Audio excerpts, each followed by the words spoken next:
start a project, so we need to follow a standard structure for it. See, actually, depending on the technology and the application, we'll be creating this folder structures. So usually we will take that Spring Boot application for our web services, right? Web services implementation project. Okay, let me share my screen. So I'm repeating, you know very well how to start the Spring Boot web application. I will show you what are the dependencies also required for our project implementation. So to start with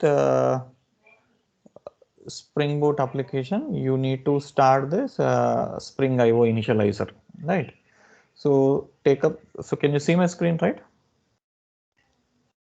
Yes, yes. Yeah. So project as usual, make it as Maven, language, make it as Java only. Spring Boot 2.4.1, make it the same version. And here say reservation system, right? I have given com.example.reservation system. And here artifact also reservation system. And see here in the bottom, you can see by default what will be the package name. So usually it will be combination of group name and artifact name. So because my group name and artifact name last are same, I will just take my group name as my artifact, I mean the package name also. So com.example.reservation system. Okay. Then move on to the dependencies. See, always remember our dependencies mostly we require the same kind of dependencies. So first one, you need to select the web, Spring Web. See, the Spring Web includes so many things, right? A normal Spring Boot application with all kinds of RESTful web services or Spring MVC or any kind of activities. This one is the basic one, right? This is the starting dependency. So you need to select the Spring Web. Next one, see, to connect the databases, right? To connect the database, see, any application, we need the database support. So to connect the database, we have a Spring Data JPA is there. So this Spring Data JPA, if you see in the bottom, you can see this is useful in Spring Data and Hibernate. So all these type of things will come over here in this dependency. So first one is Spring Web, which is basically for the fundamentals of the Spring, and Spring Data JPA, which is for connecting to the databases, right? For any application, we need the database. So that part will be available in this dependency. So add this one. And third dependency, because we are using databases, so to connect to any database with any kind of framework, we need the jar file, right? See, in the JDBC also, you need OJDBC 14.jar or classes 111.jar. So like this, there are some jar files are required. And with respect to the driver, right? With respect to the database, a driver is required. Say for example, MySQL. So we need a MySQL jar file, right? Or if an Oracle, we need an Oracle jar file, right? That third party driver is required. So here also we need to give that driver. Right now you can see there are so many drivers are available depending on the database. See, we have, say for example, I am working with MySQL. So then you can see if you search in that MySQL, you can see MySQL driver. Say if you are working with Oracle, then you just search for Oracle. Suppose you are working for MongoDB, right? You can see MongoDB driver, right? Or if you are working for some other, right? Say any other database, right? You can search it and you can add it. So in our example, in almost all our examples, we will be working with MySQL database and MongoDB database. So first we shall just look at MySQL, right? So in the MySQL, you need to add this MySQL driver, right? So these are the three basic dependencies: Spring Web, Spring Data JPA, and MySQL. And one more dependency is required, known as your dev tools, right? You can clearly see developer tools. See, the main purpose of this dev tools is auto reloading. So auto reloading means, so whenever you make any changes in the Spring Boot and when you save that, no need to explicitly run by the end user, right? Automatically the Spring Boot will rerun the application. And also there are so many other things are there, but for now let us take this one only, right? This Spring Boot dev tools. And one more dependency is also useful in our application known as Lombok, right? See, the main objective of the Lombok is for data management. See, data management in the sense, for example, if you want to create any class, see, inside the class you will write some variables, right? And actually in the classes, variables that data should be assigned by using getter and setter methods, right? Inside the class we may write getter method, setter method. See, if there are 10 variables are there, so you need to write 10 getter methods and 10 setter methods. In the same way, you may require a constructor, right? A zero parameterized constructor or a parameterized constructor. Now, if you see, if there are 10 variables are there, manually writing or selecting from the Eclipse, so these are the time taking process, right? So you have to go for source or whatever it may be, it will be a time taking. So this Lombok helps us in internally writing whatever the content that we require, right? That getter method, setter method. So anything, whatever we need, so that can be helpful by using this, right? I can select this one. So these are the almost standard dependencies for any Spring Boot web services kind of project, right? So once you start the Spring Boot application, give the group ID, artifact ID and the package name, then add the dependencies. So blindly, whatever may be the application when you are developing, whether it may be railway reservation, Spring Boot or anything, and you need to consider the database, right? Say Spring Web is the first one, SpringDataJpa is the second one, MySQL driver is the third one, Spring Boot DevTools is the fourth one, and Lombok is the fifth one. So these are the mandatory. Suppose if you are working with Oracle, then here instead of MySQL driver, you have to add the Oracle driver, right? If you are working with some other, the corresponding driver should be added. But remaining things will make ensure it will be same, right? So now go for generate.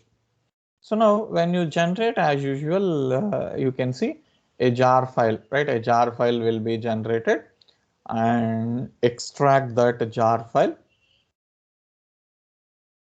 Okay.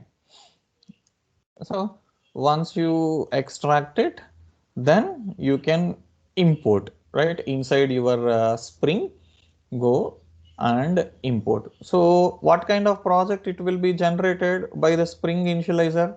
Maven project. So you have to search for Maven and inside Maven existing Maven projects, right? So now go for next and browse it. So where just now downloaded in my downloads folder, and inside it, if this is the folder where my Maven project is imported, right?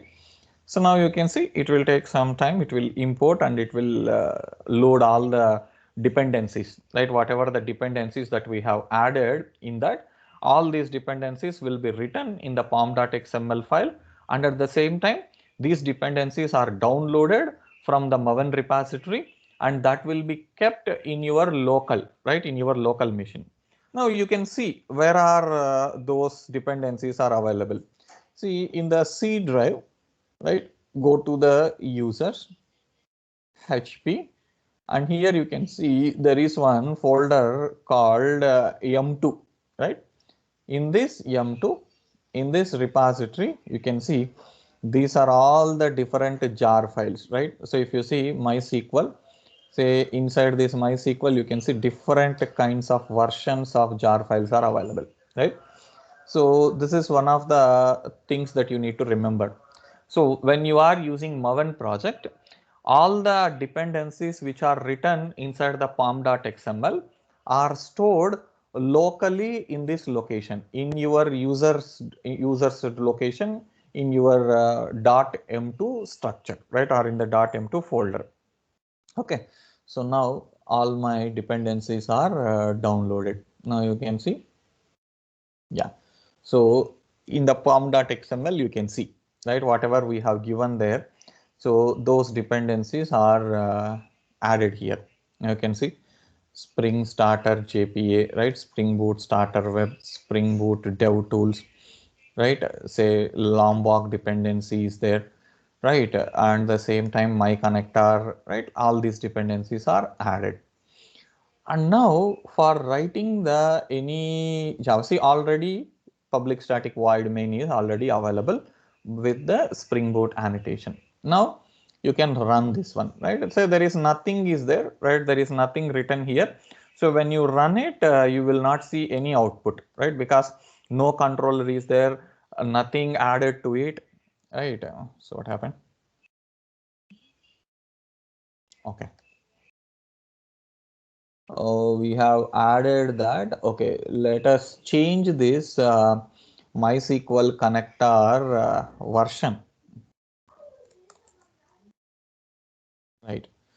So we can change this version.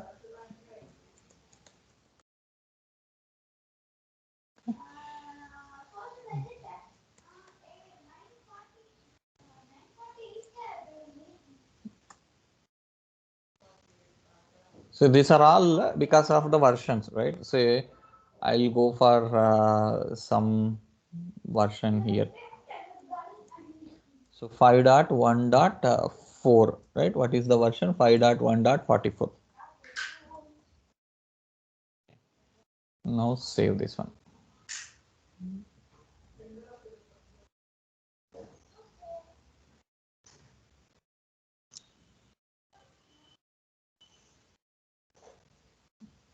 Okay. Now run this.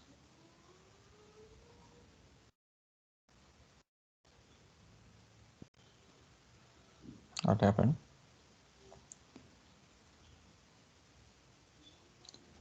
So you are, oh, correct, right. See, we need to specify the because we have given the database, right? We have given the database dependencies. So when it wants to connect to the database, so we need to write the properties, right? What are the where is your username, right? Where is your login ID, right? So all these information should be provided here. So all these properties I already told you, right? It should be written in the application.properties file. So this application.properties file is available in source main resources, right? If you observe here, see, if you see source main Java, where actual Java code will be there, source main resources, all the properties will be there, source test Java, testing related part will be there. So inside this, so while writing any database, you need to set the properties. So what are the properties that we want to, that we need to set here? First, we have to set the URL. That means where your MySQL database is available. So this is just like your normal JDBC program. So where you will be writing the URL, right? Say JDBC colon MySQL colon localhost colon 3306 slash test. This is my database name in the MySQL. And use SSL equal to false, a secure socket layer. So don't go for secure socket layer for connection. And spring dot data source dot username. So what is the username of your database, and what is the password of your database, right? So usually when I want to connect with MySQL, right, so you will be giving the username and password. So by default MySQL username is root, and we will give the password also as root. So now you will be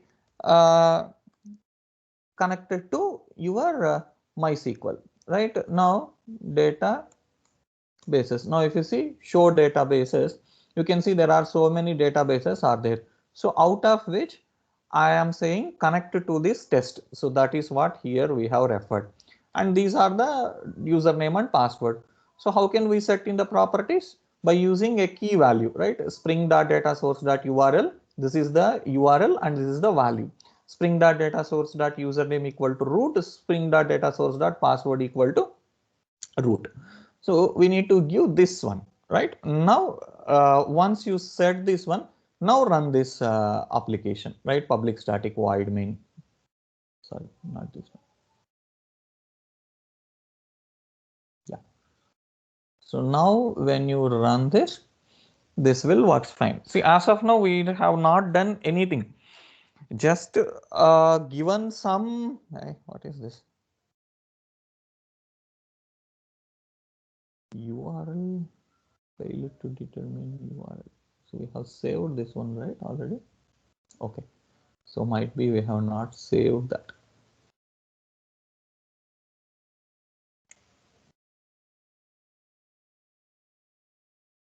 Yeah. Okay, so this is with problem with this source, right? So we will go for a different version. Instead of this one, I'll go for the standard version. Yeah, what is this standard? 8.0.22.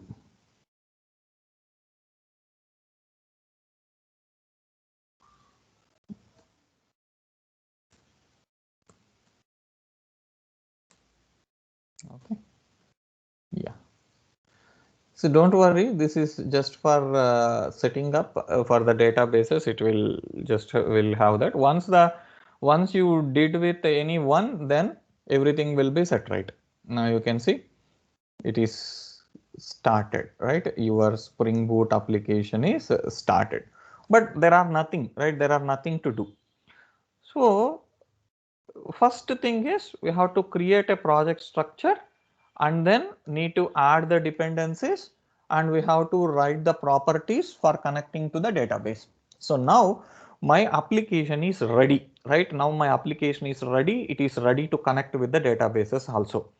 Next step is we need to create the project architecture, right? Folder structure, right? We have to create the folder structure. Again, I told you these are the standard structure that we need to follow for any application, right? For any kind of application, we have to follow this structure. First, we have to create the packages. So these packages are, say, controllers package, service package, repo package, model or entity package, right? DTO package and exception package. So these are the normal standard packages that we create. So depending on the project requirement, we may need to add some more projects also, but these are the standard ones, right? Standard packages that we need to create. See, what is a package? Package is nothing but it is simply a folder kind of thing in the Java program which can hold different classes. So to organize your code, first we have to create this package structure. See, inside this controller package, we need to store all the controller related class files, right? All the controller related class files should be stored in this package, and all the service related class files, right? Service related class files must be stored here. So service related class files means actual business logic, right? Actual business logic, right? Say if you remember your project, say I have given you two projects. One is a vehicle management system, another one is flight reservation. So with respect to each project, there are some services like searching a flight, right? Booking a ticket, canceling a ticket, modifying the ticket, like this. These are the actual business logic. So those related activities should come over here. And repo, right? This should contain all the database related files, right? So anything which corresponds to the database connectivity. So whether it may be SpringDataJpa, whether it may be Hibernate, whether it may be JDBC. So any kind of database related code that should come over here, right? And here the model, right? So this is your actual data, right? Or actual entities, right? Actual entities. So for implementing any project, first we need to identify what are the entities which plays a role inside that organization, right? So in your flight reservation system, I told you, right? First identify the entities. So what are the entities? Customer is an entity, flight is an entity, right? Ticket is an entity. So corresponding to each entity, we need to write a class. For example, if you say customer is an entity, so how do you represent that entity inside the Java? By representing with a class, right? So class, you have to create a class called a class customer. And what are the attributes for the customer? Customer name, customer address, customer I mean, say customer type, whether he is a gold customer, platinum customer with respect to that flight service. So like this. So all the entity related information should be represented in our classes. So that you have to write here. And DTO, right? This is called data transfer object, right? So this DTO will actually represent the model, but this with the DTO is nothing but say model with constraints, right? Model with constraints means here you will say customer, right? But in the DTO, the same customer class, on the same customer class, if you want to implement any constraints, that means if you want to implement any validations, say for example, customer name must be between 5 characters and 20 characters only. Customer should belong only to this particular income group, right?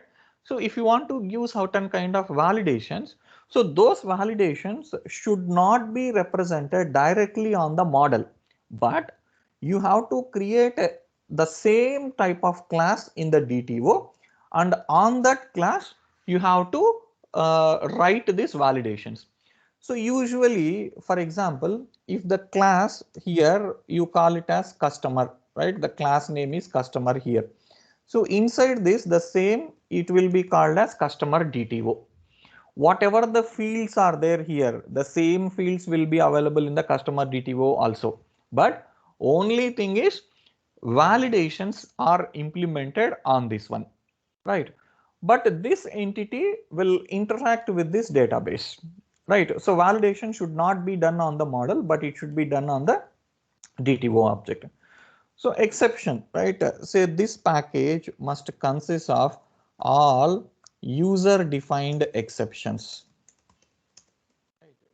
Any application, we need to create our own user defined exceptions. So all these user defined exceptions should come under the exception product package. Okay. So are you clear with this up to this one? Yes, sir. Yes, sir. Yes, sir. Okay. So this is the standard. See, it doesn't mean that it is every project is restricted only with these packages. These are the standard packages that we need to create. On top of it, as per the project requirement, you may create some other additional packages also. But these are the minimum packages that we want, right? That we have to essentially create. Are you clear? Now, it is the next step, right? We have to create this package, right? So now first create all the packages, right? Whatever the packages that we need here, right? Right click, say go for creating the package. So what is my package, right? So where I should go?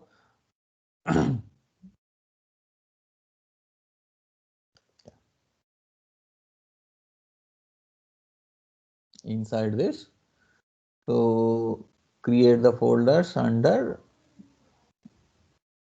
Okay, so what we will do is instead of this one, first I will write one class with a controller class, right? So I'll write the class and there I will write the package. Now see, com.example.reservation is my package name. So I will say reservation controller, right? Okay, so it is in the same. What I'll do, I'll go for creating reservation system start controllers.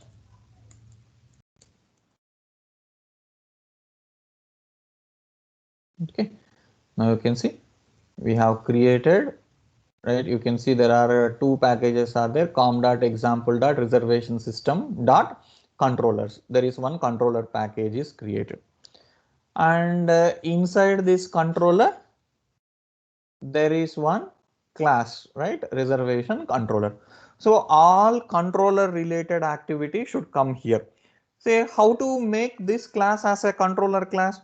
By writing the @rest controller annotation. So now you can see, right? Import this @rest controller, and here write one mapping, right? What is the mapping here? Say I'll go for normal get mapping, right? Say get mapping of say test, right? Public string anyone, say return a reservation controller class is responding, right? So any one, I have written just one controller. Inside the controller one REST endpoint is written, so that REST endpoint is test. So now run this. If you run this one now, if you run this public static void main, now you can access that controller, right? Okay, so our controller is started. So always try to access from the Postman only. Please download and install Postman in your machine. It is a very simple one. Just browse it, Google it for Postman download. You can get the link. You can just, it is just an MB file, right? Once you download it, once you click on this, you can see the same kind of window. Here, see, if I want to access this controller, say what is our mapping method? So mapping method is get mapping method, and what is the endpoint? Test. And what is the port on which it is running? So it is running on the default port. You can see the default port of 8080. So now you can access it. How can you access it? First change this access method to get, and then go for localhost colon 8080/rest endpoint. So what is the endpoint there? Test. Now you can give test. What happened?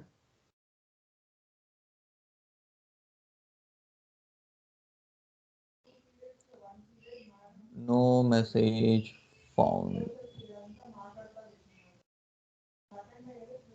Okay, might be. The problem is I have not saved this one, right? Once you have not saved, the changes will not be reflected. Yeah. Now you can see reservation controller class is mapping. So first we have to write the controller, right? Now I have written the controller. So what is the second package that we want? We want to create the service. So inside the service package, all service activity related, right? All service activity related logic should be there. For example, as per our business logic, I have identified 4 services.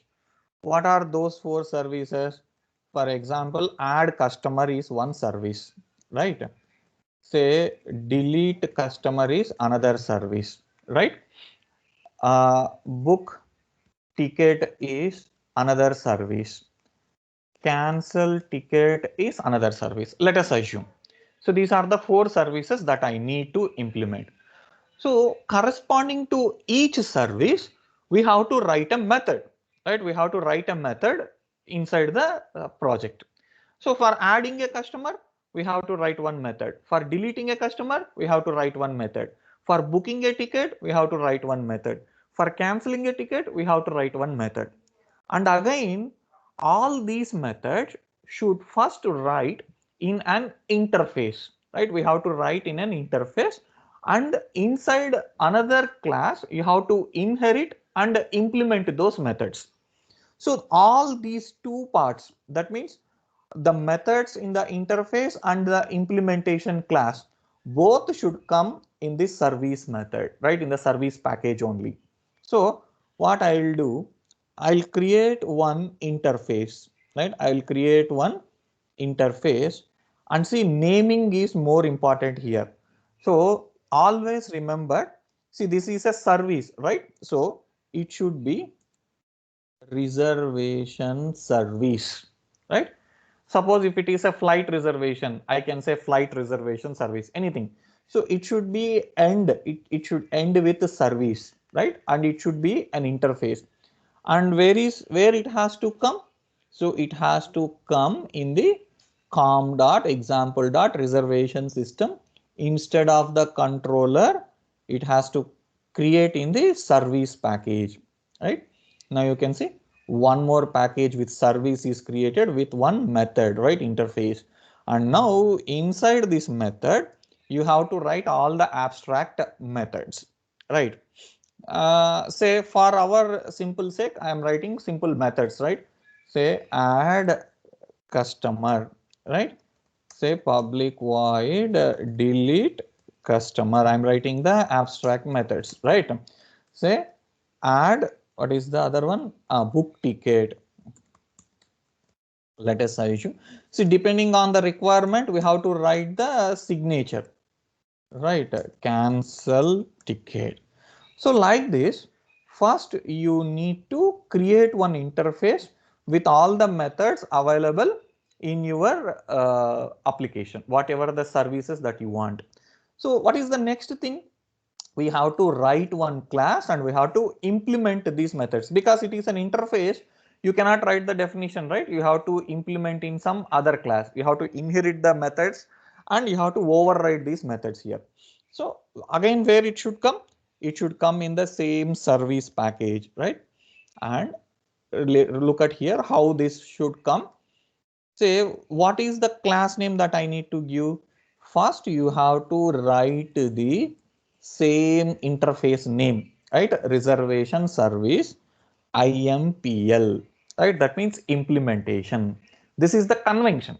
So anywhere, not only in this project, in any project, if you see any class name which is ending with IMPL, that will clearly indicates that this class is implemented with some service methods, right? It is implemented with some service methods, right? So by looking at the class name itself, we can able to interpret what might be the code in it, right? That is why naming conventions are to be strictly followed, right? And even organization of the classes inside the packages is also more important, right? So now you can select create this, and which should implements sorry, which should implements the reservation service. And now what you need to do, you need to add all the unimplemented methods. Now you can see, right? So here you need to actually write, right? You will be writing your code for the logic, right? So how can you add a customer into it? So that actual code should come here, that actual deleting a customer code should come here. So like this, you have to create a service package, right? Inside the service package, you have a interface with all the required operations or the methods to be implemented, and one implementation class, right? And one implementation class which should actually contain the code in it, right? So that's about your service. Now I'll come to this one last. Let us go for the model, right? See, inside the model, as I told you, you need to implement actual entities, right? Suppose in this application, I need to create two models. Say one is a customer, another one is say a flight, for example. These are the two models that I want to create. Now create the class, right? Say create the class called customer, and where it should come, com dot example dot reservation system dot either you can use, see these two nomenclatures, you can follow anyone, either you can use model name or you can use entity. So I prefer to go with model, right? I usually prefer to go with model only. So com dot example dot reservation dot model is the package name and the customer is my class. So now you can see, say a model class is created and a customer, sorry, model package is created and a customer class is created. So now inside this, you need to actually write the variables, right? So always remember your variables must be defined with the private access modifiability, right? So I will say string name, say private string, say address, say private, say string mobile, say mobile number, say private string email, say private string. And always remember, while giving the variable names also, it must be a meaningful name and also it should represent the purpose of its a purpose of its creation. See, don't give the variables name like say X, Y, Z, or mobile name means say MN, like that. So it should be very, very, very meaningful and its purpose should be defined with the name, right? And always remember, class names must be nouns, right? You have to given any proper noun for the class name, right? You cannot give, say customer means UST, like this. It should not be provided. It should be a valid, meaningful, a proper noun must be given for this. And I think you may remember this, classes should always start with the capital and all the variables should start with the lower cases only. And if any combination, now you can see customer type, right? Customer type means it is a combination, camel case. So first one should be lower case and second word starting must be uppercase. So like this, you have to define the variables. So once you define it, because all are defined with private, in order to access it, I need the getter and setter. So usually how you will be doing this one, say either you write manually, right? Like say public void, say set name, say string name, say this dot name equal to name, like this. Or Eclipse is provided with a facility called right click, go to the source, and here generate getter and setter. These two methods are available. See, instead of this, we have imported one dependency called Lombok, right? If you look at this, there is one dependency imported called Lombok. So we can use this Lombok. So by using this Lombok, we can make our things easier. So what we can do, for example, in this class, I want to create all the getter methods. Then you can write at the rate getter, right? Import this one. Now you can see import Lombok. Internally, inbuilt, it will write all the getter methods. That means public string get name, public string get address, public string get mobile, public string get email, like this. And if you want all the setter methods, then you can write at the rate setter, import this, right? At the rate import. Now what it will do, it will get, it will internally write all the setter methods, right? Even though you don't write it, internally it will be there, right? Internally it will be there here. Okay. Now if you want a constructor, right? Now say no args,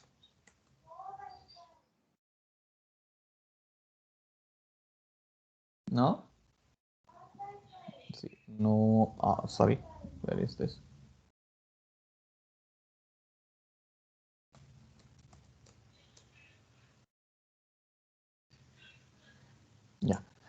Now you can see if I say @ no args constructor, that means internally it will create a no args constructor, right?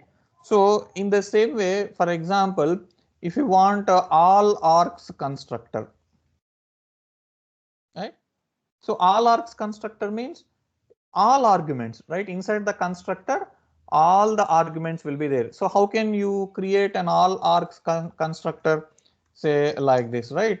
Say customer, say name, string, address, say string mobile, right? Say string email, string customer type, right? So like this, you will be creating your all our constructor. So no need to do anything here, right? So what it will do internally when you write this @getter, setter, no args, all arg constructor, all these, everything, right? All getter methods will be there. Sorry, all setter methods will be there. So no argument constructor will be there. All argument constructor will be there. Everything will be there. See, these annotations are useful when you want any one single. But if you want all of this, no need to give explicitly everything. We can give only one single annotation called @data. See, when I say @data, it is equivalent of writing all these methods, all these annotations. So who is providing this facility? Lombok is providing this facility, right? When I say @data, see this @data is equal to @getter plus @setter plus say no args, right? No args, blah blah blah, and all args, right? So instead of giving all this, I can give only one single name, right? One single name called @data. That's all, right? So like this, you have to create, right? You have to create as many number of model classes that you need. Suppose I want one more class called flight, right? Right? You can create, right click, new class flight, right? Now you can see flight. So here also inside this, whatever as per the requirement, whatever you need, those fields must be written here. So this is the model. And next one, say with respect to what is the other one that I need here? We need the DTO class, right? So now create one class. I told you DTO class will be same as that of the model. See, in the model, if I have two classes, in the DTO also, you must have the two classes, right? With an extension of .dto, right? Now, if you see customer DTO, and where it should come? It should come in the DTO package, right? It should come in the DTO package. Now, if you see, observe here in the DTO package, a customer DTO is obtained. So what are the fields in the DTO? It should be same, right? It should be same as that of your DTO class only, right? Entity only. And again, it also requires your data setter and getter, right? So now, what is the difference between this customer and this DTO customer? Validations. For example, I don't want the name to be empty, right? I don't want name to be empty. Then you can give an annotation called @not null, right? So this validations must be written on the DTO, but not on the model, right? So to have all the validations, so validations that you will see in a later part. As of now, so first create the structure, right? Say customer, and here the DTO class. So like this, and again one more DTO is also required as per our project, right? What is the other class you have? Flight class is there. So you have to say flight DTO, right? Flight DTO. And inside the flight, because I don't have anything in the DTO also, I don't write anything, right? I will left as it is. Say name problem, right? Here FLIGHT, here it is FLIGT, right? Remove this.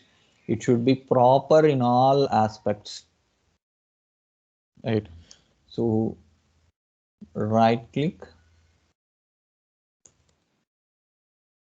flight DTO, right? Okay, now flight DTO is also created here, right?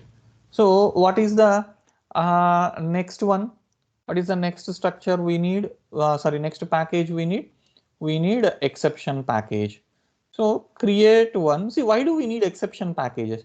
See, while doing all these operations, see, if I am deleting a customer, suppose if the customer is not available in the list, whatever the list we have, then it has to raise one user defined exception called as customer not found exception, like that. So all these user defined exceptions must be created and it has to be stored inside your exceptions package only. Right now, I'll create one simple user defined exception called customer not found. So how can I create it? Say customer not found exception, and this one should come at where it should be. It should go inside the exceptions package. Right now you are inside the exception. See, in order to write the any customer sorry user defined exception, say it has to extends either a exception class or a runtime exception class, right? And inside that you have to write one constructor. Right. Inside the constructor in the super class. See, this is a normal core Java, right? This is a normal core Java code I am writing here for creating the, see, the given customer is not found. So like this, whatever the user defined exceptions are there. So all these user defined exceptions should be created inside this exception package. Okay, so now controller package should consist of all the controller related classes, and DTO should consist of all the data transfer object related, and your exception class should consist of all the user defined exceptions. Model package should consist of all the entities, that is the model, and a service package must consist of all the service related entities, right? Sorry, service related classes. So and again it should be written in the interface first and then the implementation class, right? You have to write the implementation class for this one, right? And next, the last one that we need is your repo, right? So usually either it will be called as a repo kind of a folder name or package name, or it will be called as a databases, right? Or it will be called as a databases folder name. So usually it is a convention. When I say repo, it is using, right? It is using SpringDataJpa, right? SpringDataJpa for connectivity, right? It is using SpringDataJpa for connectivity. So when I say databases, usually it will be using for the connectivity. It may be using your JDBC code or a Hibernate code, right? Say Hibernate code or JDBC code, right? But in almost all our web applications, we will go for SpringDataJpa. So the main advantage of SpringDataJpa is less code. No need to write a long lengthy code what you see in the JDBC kind of things. It is just one simple class, right? If you write one simple class, internally it will take care of all the things, right? It will take care of all the things inside this class, right? So first we have to create that one. Okay.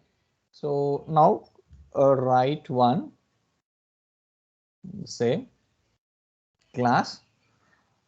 Okay, so my class name is reservation repo, right? I am writing this my class name as reservation repo, and where it should go?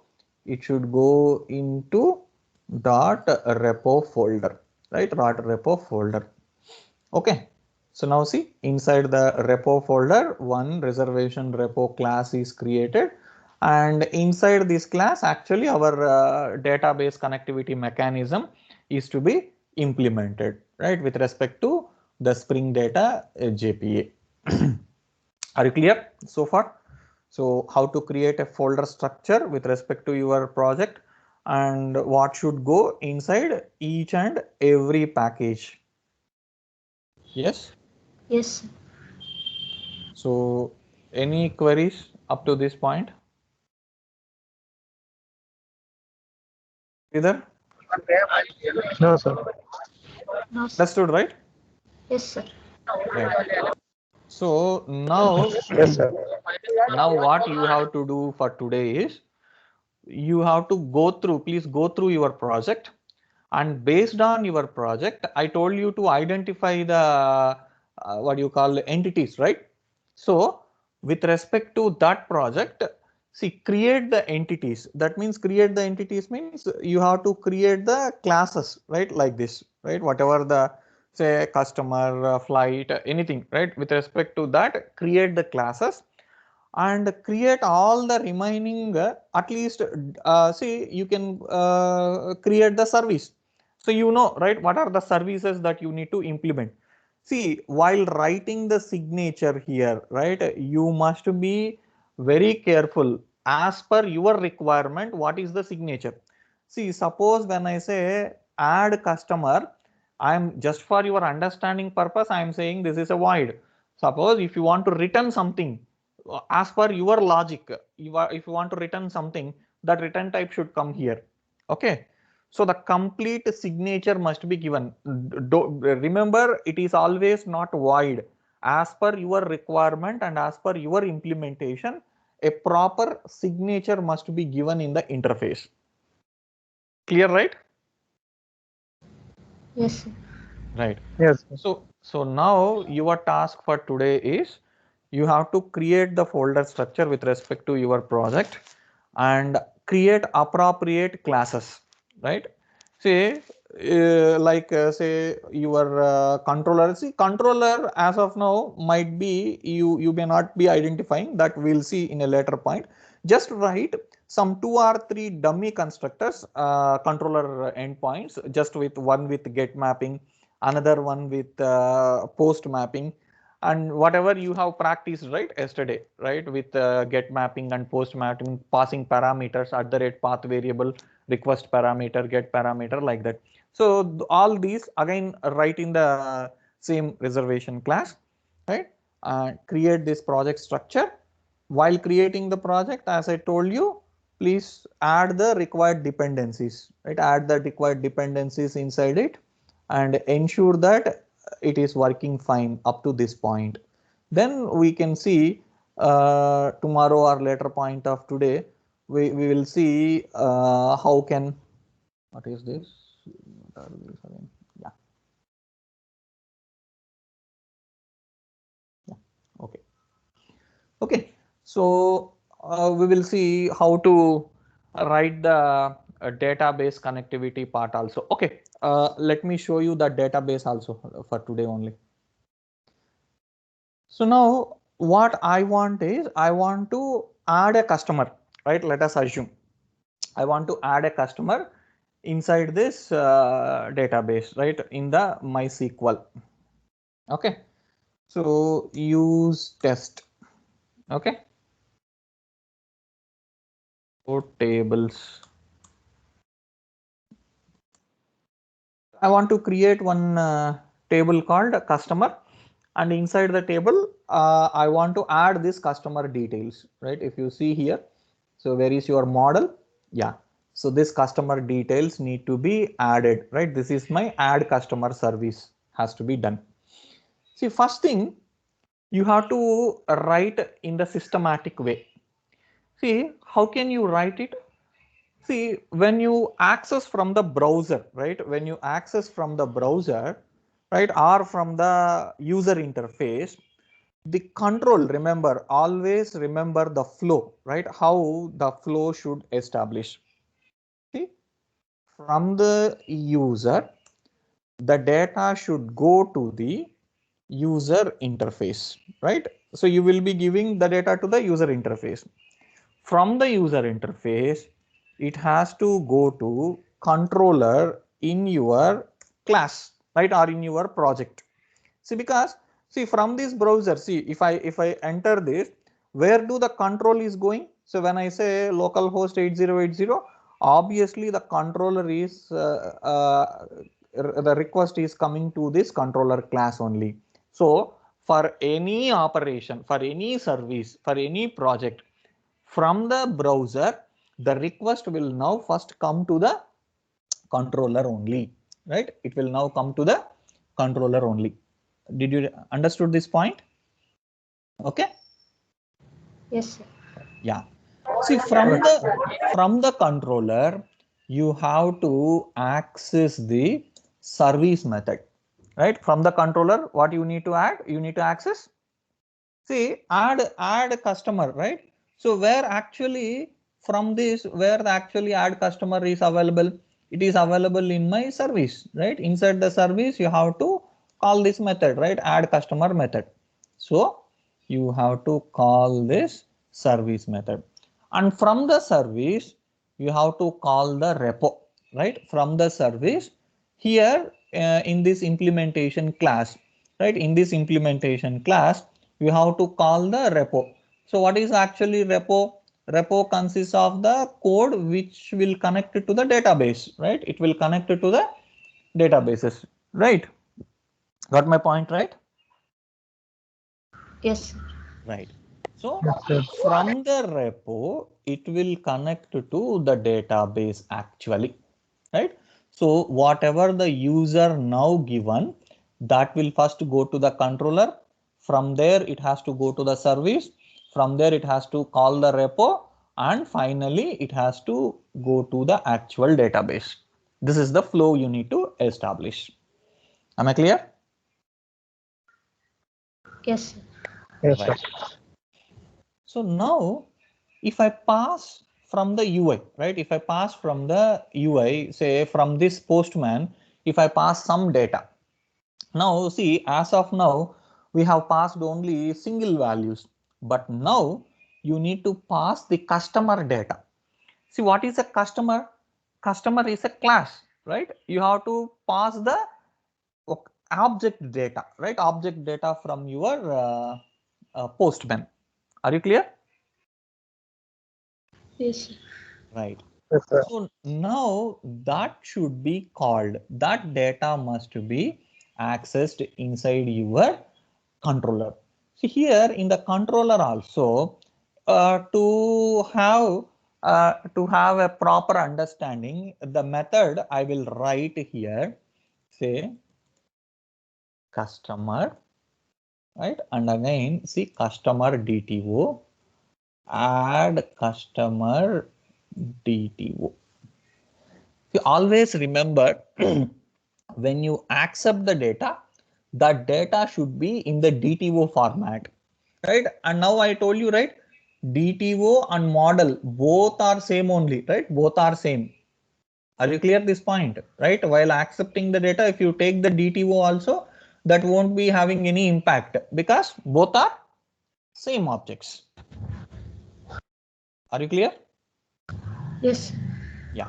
So Yes, now sir. the return type, always remember, always the return type should be the same object, right? Whatever the object that you want to read, the same object should be returned here, right? And that's why here it should be for our writing purpose, I'm saying return null. So now in this body, you have to write at the rate request body, right? At the rate, import this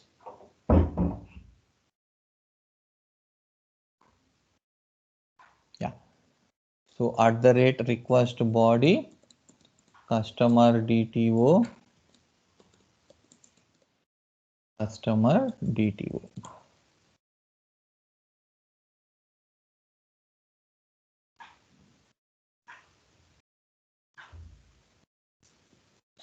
Import this request body.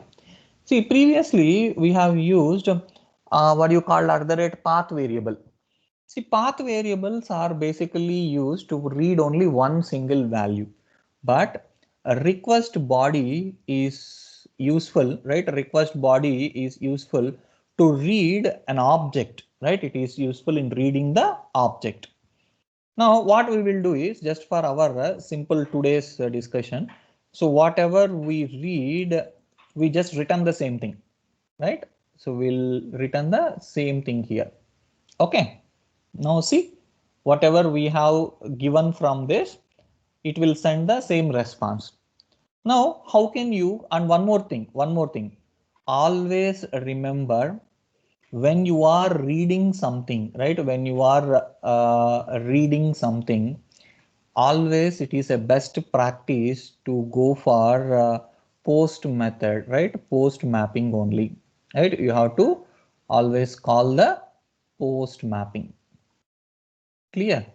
So you are getting the data from the UI into this controller. So it should be always post. It is a best practice and as per our web services architecture. Now here, how can I post? And also the REST endpoint, right? Instead of this, what I will do, I will say just add, right? It should be meaningful, right? Or even you can say add a customer. This is more meaningful REST endpoint, right? So by using that endpoint itself, I can clearly understand this endpoint is for adding a customer, right? So how to give the value. Previously, we have given by means of this post here. So previously slash some value, right? You have given the value here, but now you should not give that. Say add customer and see here there is one body, right? Click on this body, right? Click on this body and just drop down here.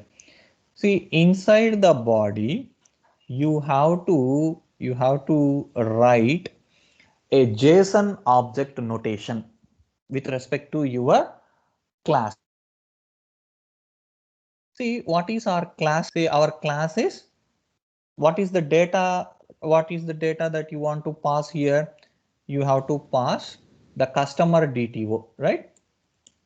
Customer DTO. What are the fields inside the customer DTO? Where is, yeah, customer name. Where is this? Where? Yeah. So it will be name, address, mobile, email, customer type, right? So you need to write, do you know the JSON format, right? See here, Yes. JSON, it should be like this, right? Say name, key value pair, right? Name, double quotes, colon, value, right? Say for example, say I'm giving my name Praveen, comma, right? And what is the second, what is the next one? Say Address. address, right? I will write this directly in this one, right? Say first open brace and close brace. So here you have to write name Praveen and say put a comma, name, address,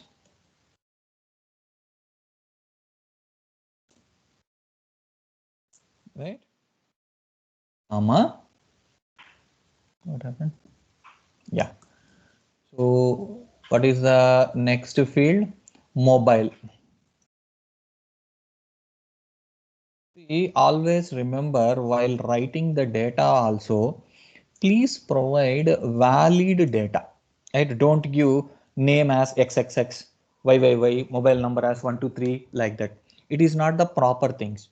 See, because when you want to test it, when you give that kind of say unknown or misformatted data, your testing will not be easy, right? So that's why always make a practice of giving proper data.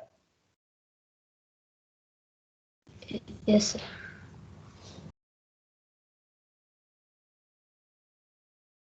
Okay.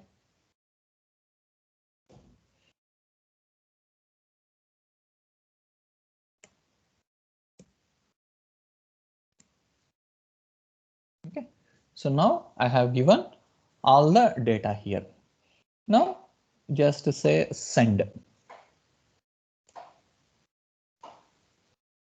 What happened? No converter found, add customer. Okay. So where is our controller?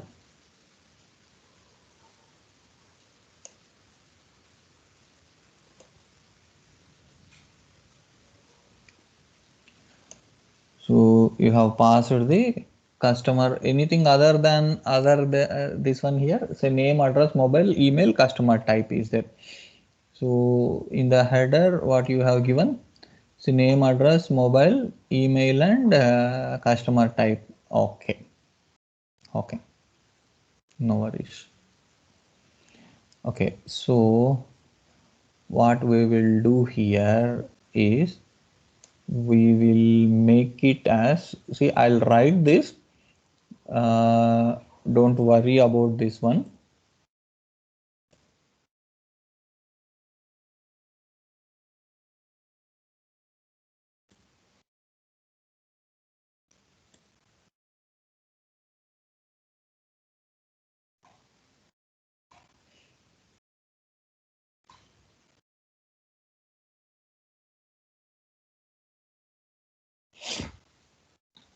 Okay.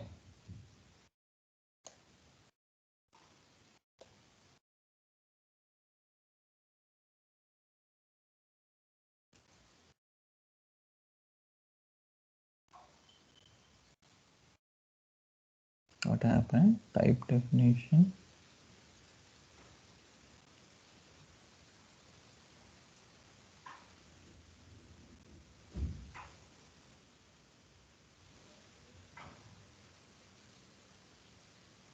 Yeah, okay. 1 second. So where is this? Here is this DTO. Yeah. Implements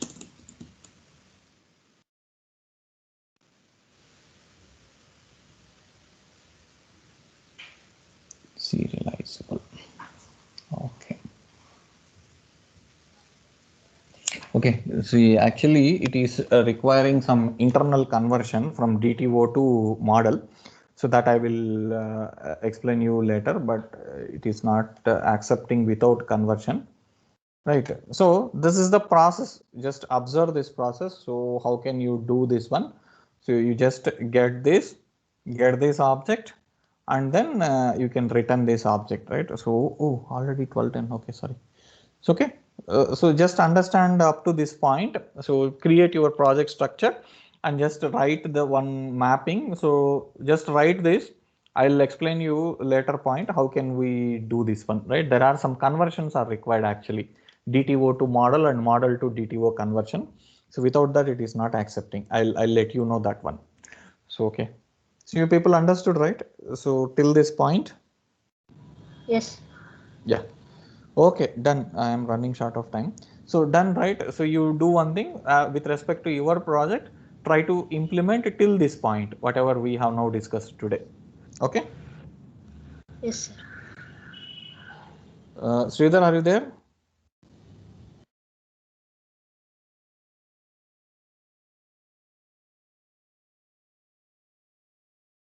Hello, Sridhar, have you followed? Yes, yes, yes. Okay. So please do it by as early as possible. Let me know once you have done that. Then I will let you the other steps, right? Okay, sir. Okay, Yeah. sir.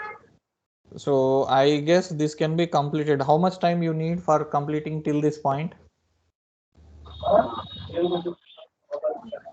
by today evening. Do you need that much time? See, what is there here? See, already recording is available. So please try to complete it by what is time now? 12, right? So you don't need not more than 2 hours, Shruti. But on a buffer, let it be 3, right? So please try to complete it by 3 o'clock. Okay, sir. Okay. Okay. Okay, done. So once you complete, let me know. Even before that, if you complete, let me know. I will tell you the next steps, right? So because we don't have time, we need to be a little bit faster. Yes, Okay. Yeah, done. Right. See you later. Bye. Okay.